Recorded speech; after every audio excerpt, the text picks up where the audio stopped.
Mm. I-flip natin yung ating bread. Pag napanipis na natin, set aside na natin.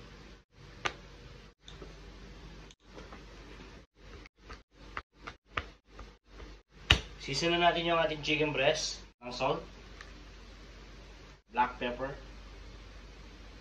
Spanish paprika, and rosemary, olive oil. Rub lang natin.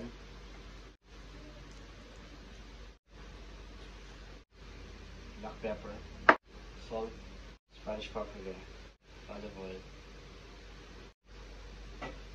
Maglagay na tayo ng oil sa ating pan. Ituin na natin ang ating ham.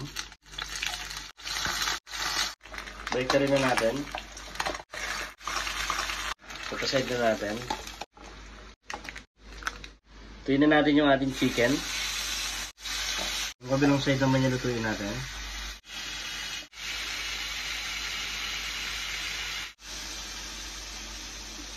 Grate na natin yung quick melt cheese.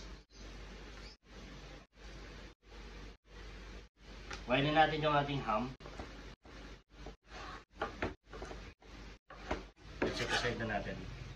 Chicken breast.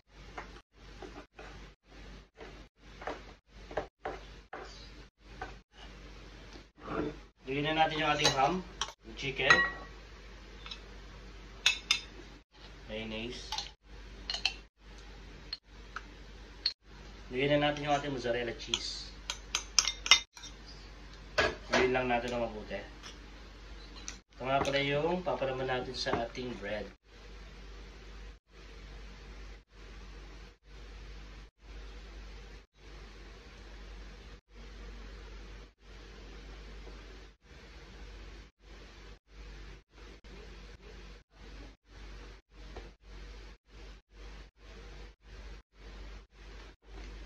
So dip na natin sa ating egg wash. Yung ating bread.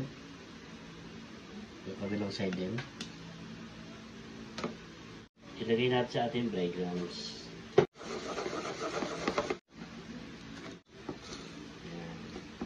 Then set aside na natin.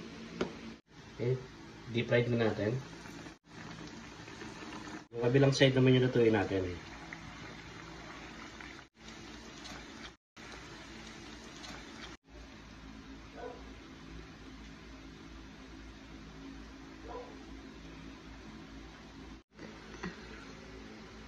Mm.